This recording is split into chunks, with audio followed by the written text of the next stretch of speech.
A very good morning to all of you. This side Prince Shagi delivering the a fire rapid round on the topic कार्य। अगर मैं आपसे एक सवाल पूछूं कि एक कुली है सीधी सड़क पे बोझ लेकर या कोई भी लगेज सामान लेकर सीधा चल रहा है, आपके द्वारा किया गया कार्य कितना होगा? आप कहेंगे सर कुछ कार्य हो रहा है, लेकिन भावनाओं में बहता हुआ व्यक्ति उसे कार्य बताएगा, लेकिन जो समझदार होगा जिसने फिजिक्स पढ़ी होगी उसके मुताबिक कुली के द्वारा किया गया कार्य कितना है? 0। ये सब चीजें हम डिटेल में पढ़ेंगे। सबसे पहले आप जान लो ये चीजें होती क्या है कि कार्य क्या है।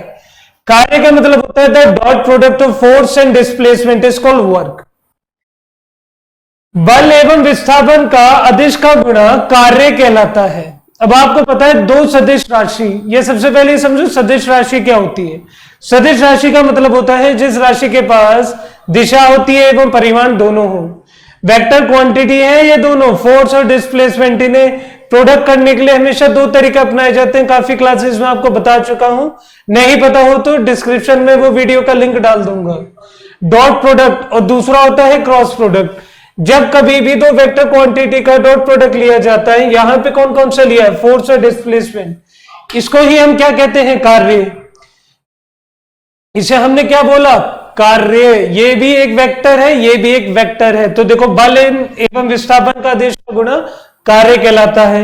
न्यूमेरिक फॉर्म में लिखोगे ऐसे, ये दोनों ऊपर एरो क्या रिप्रेजेंट कर रहे हैं? ये दोनों राशियां कैसी हैं? Vector quantity. अब आपके दिमाग में आएगा सर दो वेक्टर क्वांटिटी को ऐड करने पर आदेश कैसे आ सकता है? आ सकता है जब डॉट प्रोडक्ट निकालोगे वेक्टर क्वांटिटी का तो उनका रिजल्टेंट हमेशा स्केलर आएगा। इसे कुछ इस तरीके से लिखा जाता है। और ये स्केलर क्यों होता है? Work is scalar. कार्य आदेश इसलिए होता है क्योंकि dot product of two vector is always scalar. ये आपको ऑलरेडी बता चुका हूं। अगली लाइन में देखें लिखा कैसे? W equal to F dot S. तरीका क्या होता है डॉट प्रोडक्ट खोलने का? A modulus B modulus cos theta. और ये थीटा एंगल A और B दोनों वेक्टर के बीच में बनाया जाता है।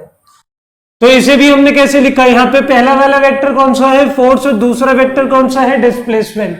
डिस्टेंस और डिस्प्लेसमेंट में उतना ही फर्क है जितना एक प्लेन ये दिल्ली से स्टार्ट होकर लंदन जा रहा है 24 से 25 घंटे में, लेकिन अगर हम बस के द्वारा जाएं तो शायद 2 महीने लग जाएंगे, 80 से 90 दिन। तो जो बड़ा रास्ता तय करा वो डिस्टेंस, जो छोटा रास्ता तय करा वो displacement. On the basis of theta it is positive, negative and 0। Positive ये थीटा की वैल्यू 0, कॉस 0 की वैल्यू क्या होती है? 1। तो जैसे ही आपने इस फॉर्मूले में रखा कॉस 0 की जगह क्या लिख दोगे? 1। और W का मतलब क्या हो गया? Fs। तो ये बात हमें क्या दर्शाता है? दोनों के बीच में कितना एंगल है? इतना।